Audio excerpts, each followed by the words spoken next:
Hello there, it's Nigel here from Articology again. We're back in the studio. This time we're on the clean side, so-called clean side. And so when I did my lunchtime seminar, the Fresh Concrete Seminar for the Building Centre and the Concrete Centre the other day, I got some questions in the chat box. So I thought that the best way to answer those questions would be to just do it piece the camera basically. So yes, we're back here in the Isle of Wight World Biosphere Reserve, our studio in Sandown Bay. If you're ever this way, you're very welcome to come and visit.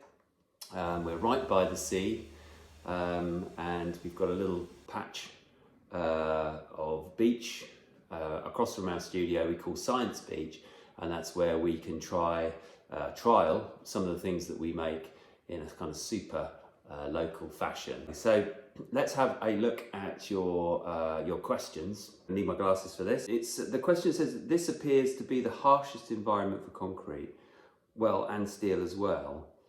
Any information on the durability of these materials since 2013? So 2013 refers to the date that we first installed our very first trial vertipools, the big Baldner vertipools, out at Baldner, which is near Yarmouth on the Isle of Wight. So that's on the Solent side of the island. We're on the south side here, and that was on the north side really. And so yes, what we can feed back is that the Baldner vertipools, which have now been in place in the sea basically, or in the intertidal on that seawall for 10 years, are still there. They were made slightly differently to how we make them now. The budget that we had to do that first piece of work was very, very small, and we can't, we subsidised it ourselves. We were very lucky. We got a little bit of funding from the local AONB, Area of Outstanding Natural Beauty, and from an amazing organisation called Artist Project Earth. With that money, we went through the whole design and build process, a prototype, etc., to get these first artificial rock pools out on the seawall, and that we call them vertipools. So they're still there, and because we had this low budget, we couldn't afford to use some of the materials that we would now use as standard. So, for instance, the steel elements that are in those vertipools are mild steel, because that's all we could afford at the time. And in fact, the system for connecting them is entirely different now. It's much easier to do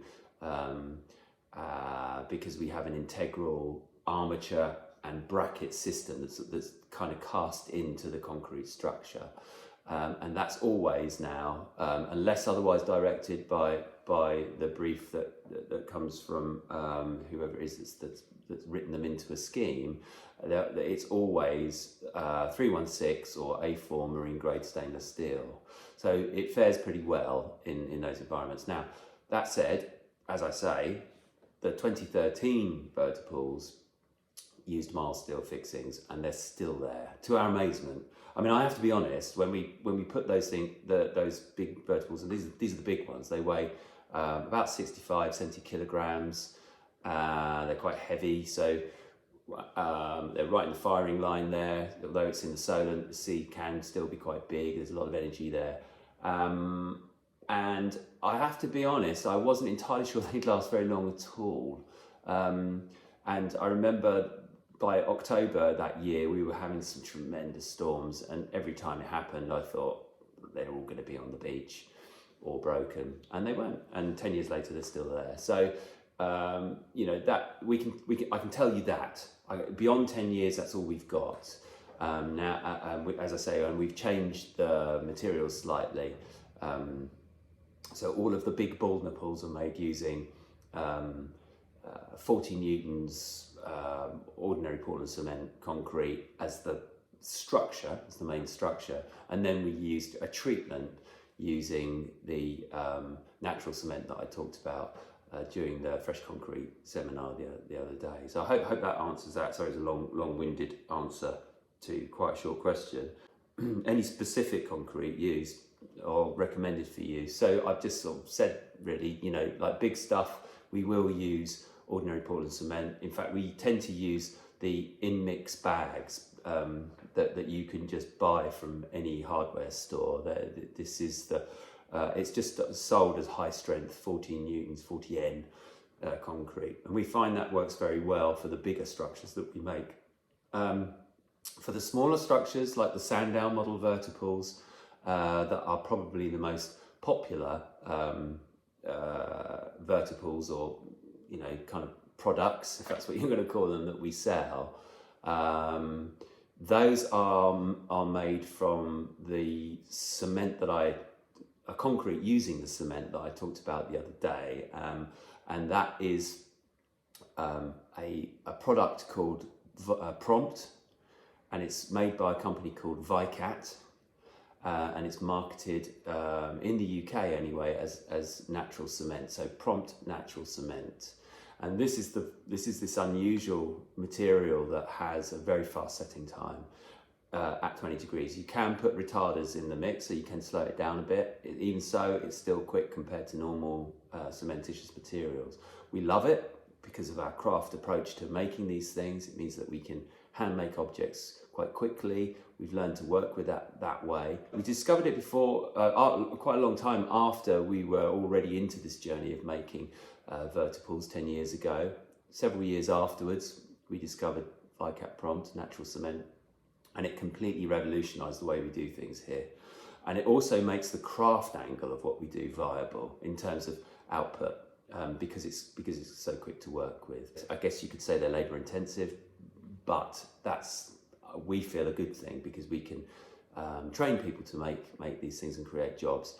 Our latest project is a thing called Articology Co-Create, and the idea there is that it's a training program really to train folks to be able to do some of the things that we do, and that's really only possible because of Vicat Prompt cement. It means that that the techniques that we use for making eco-engineering or hybrid nature-based solutions or intentional habitat, whatever you want to call it, is possible because of the Prompt cement. So let's have a look at the next question. Is concrete itself as a material the best choice? And if so, can you say a bit more about why? We use ceramic a lot in our work, so interested to consider alternatives. Yeah, we're really interested in considering alternatives too. We do use other materials. I think I said that sort of earlier. I mean, behind me you can see these things called biototems. They're not designed necessarily for the intertidal, although I do think they would work. Obviously they'd have a life because they're made of timber. But these particular things are made for invertebrates, particularly solitary native bees, and they're made from locally sourced timber of different types. So, we're not hung up on the idea of using concrete. It's just that so much of our work comes from those that are working in hard infrastructure, and particularly in coastal settings, where so much of that infrastructure is concrete. But we are combining materials. We've been approached by civil engineering companies to look at steel, and to look at UPVC plastic, and we're on that journey now. So these objects here, this is a steel outer casing, we call it a micropool, but look what's inside. It is that same material, the cementitious material made with Vicat Prompt, that has all that beautiful sculptural detail, texture, pattern and form. We can get some of that on the outside using technology. So this is CNC, and the steel itself is cut with water, high pressure water, and then it's welded together to make the vessel, and then we can sculpt inside to create these, what we would call bioreceptive surfaces. But again, there's no way you could do this with a mold, because of look, there's these amazing overhangs, and we've learned in the decade that we've been working in the intertidal that these patterns, shapes and forms are crucial if you really want them to work, and to create sort of much needed ecological uplift. So the short answer is we're not hung up on concrete at all. If somebody comes along with a better alternative for making hard infrastructure, then we would want to play with it and figure out what we could do with it. And we're not just passengers on that journey either. I'm really, really interested in natural cements in a kind of a whole nother setting, and that is the world of mollusks. And there is some research work going on at the moment in the world that I'd love to be involved with in some way or another. I suppose you'd call it biomimicry, really. How do mollusks make unbelievably tough concrete? Essentially, they metabolize it out of the elements that are around them, and they turn it into extremely strong natural concretes. It's basically chalk, calcium carbonate, and it's transformed through various different ways to make into a very, very tough material. And I think that the time is coming where we're going to start to see new kinds of concrete coming through, being used for tested and used for hard infrastructure. And when that happens, we'll be all over it, because we're very aware of sort of the modern issue of cement manufacture, and that it has an impact on the environment. So yes, again, another rambly answer to the question about concrete. We're not hung up on concrete at all. It's just that so much of our work demands it from us, really. Matthew Hobbs says, you mentioned natural cement. In what sense is it natural? Yeah, that's a good question. It's natural, at least from the maker's point of view, because it has no additives, unlike most of the cements that you buy now have probably got fly ash or other additives in them to bulk out the cement content. So as I understand it, and I'm not an expert on this, Vicat prompt is just one material. It is a argillaceous limestone, which is a impure limestone with clayey bits in it. It is fired and it's crushed and it's put in a bag. Because they fire it at a lower temperature than ordinary Portland cement, it is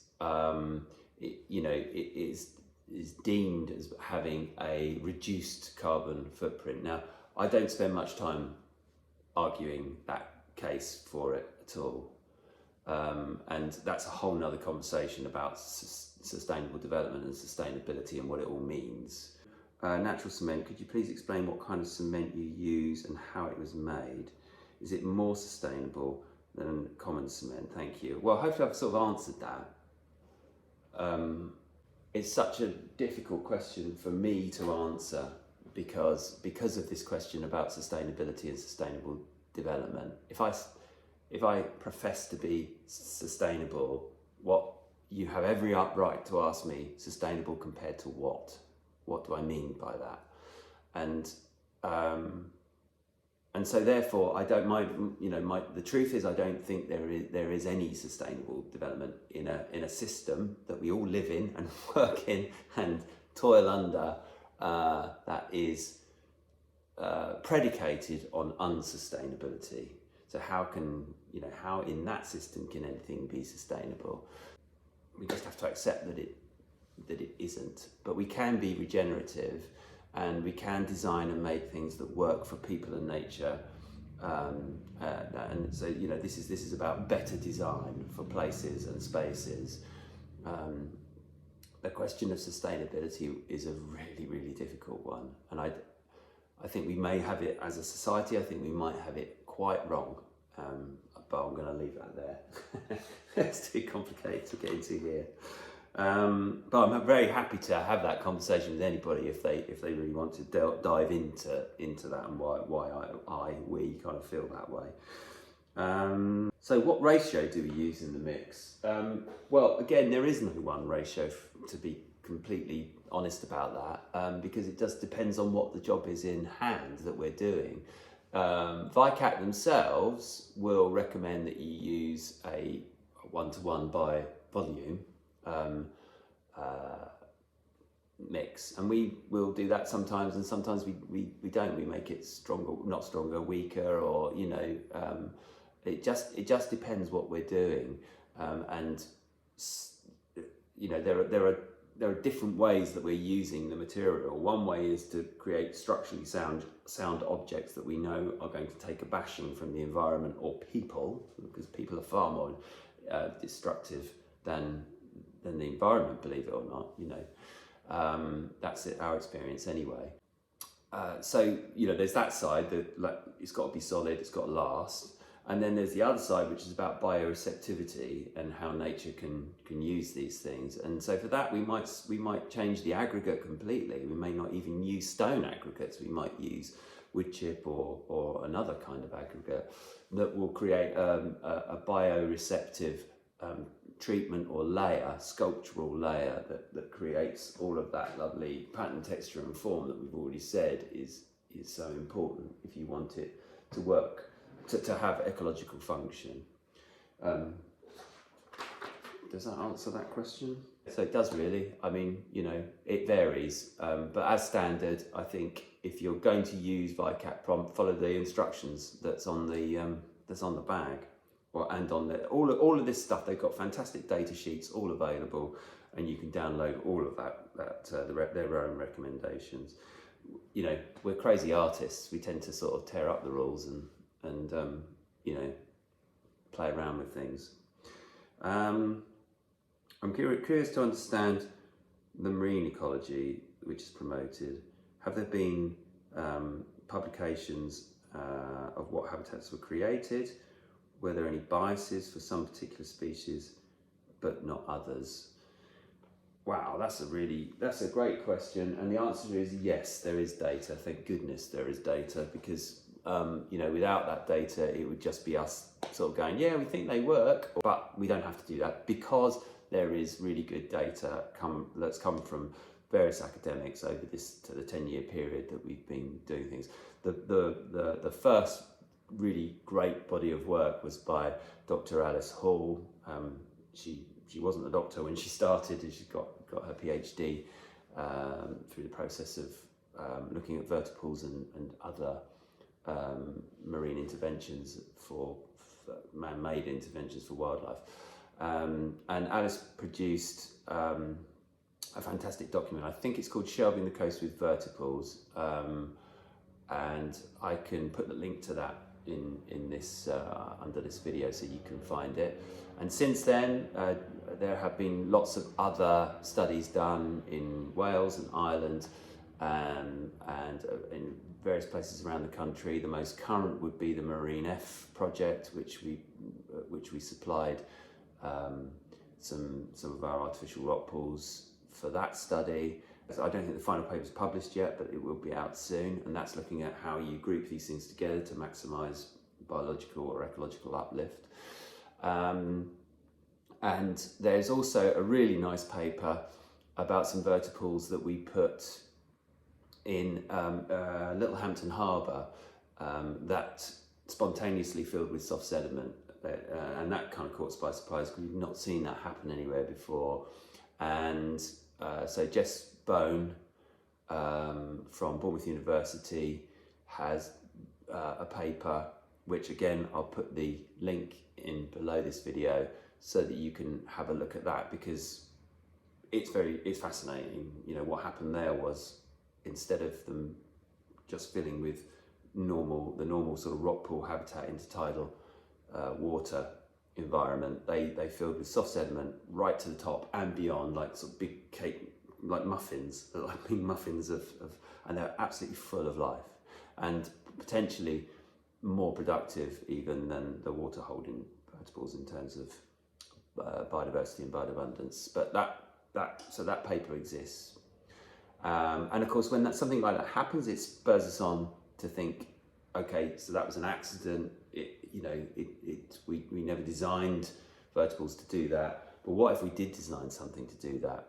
They were installed on a sheet pile, which, as you may know, has this corrugated steel system that's often used in harbours and ports. So what we decided was that we should have a go at designing a system that would fit the profile of sheet pile, and this is what we call this mud flats. So this is, again, it's a steel outer casing, and the sculptural interior the same, but can you see that how that profile would fit the in-pan of sheet pile?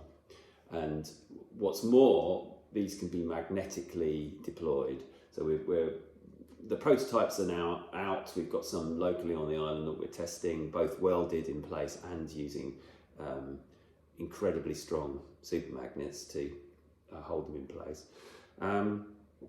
So that's happening now, and we should have some data about all of that at some point. It takes a while, obviously, for all that stuff to come through. So yes, there is lots of information out there about how things work and whether or not they were successful. Somebody says, this is wonderful work.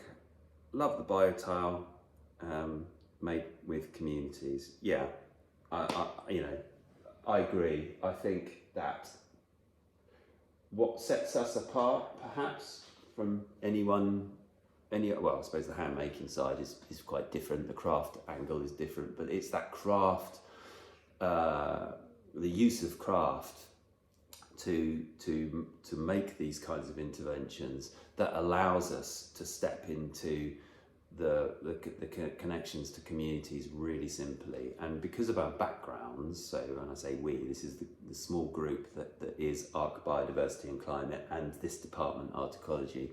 There's only 5 of us, and we have a long history of working with communities in various different ways and schools.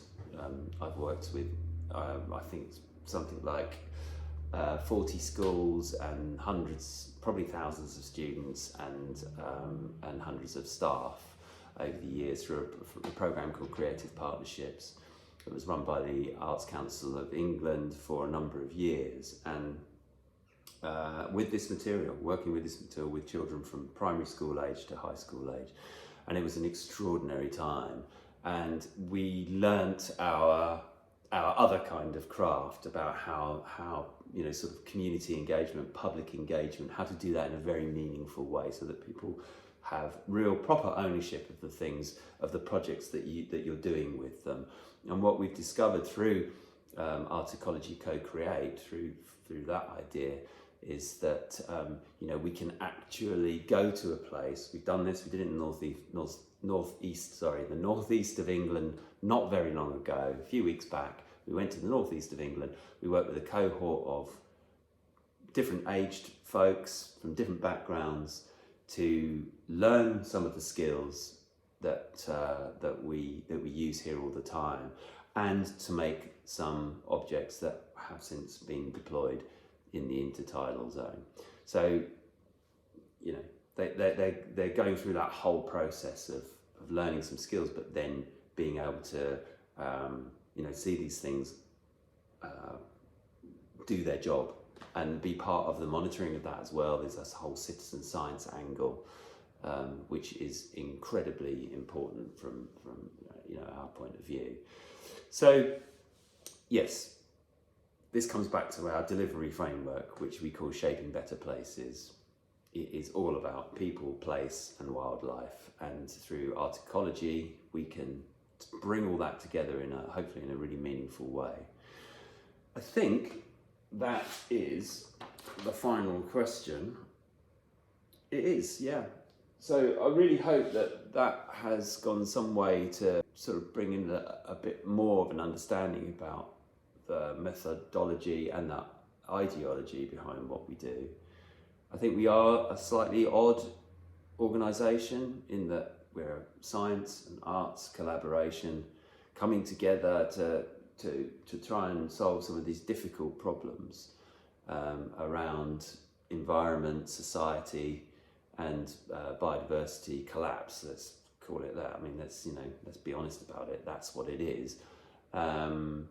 And we've got some ideas. We've got some ideas about how we can do that, and we've got our hands and our brains as the method of, even though we don't have massive budgets, we don't have a £750,000 3D printer, we don't have a huge premises, and yet we are able to make a difference and do these things, and they work, and they're proven to work, and that's pretty empowering, I think, for any community to be able to sort of, you know, to face a big global issue and say, actually, we can do something about this ourselves.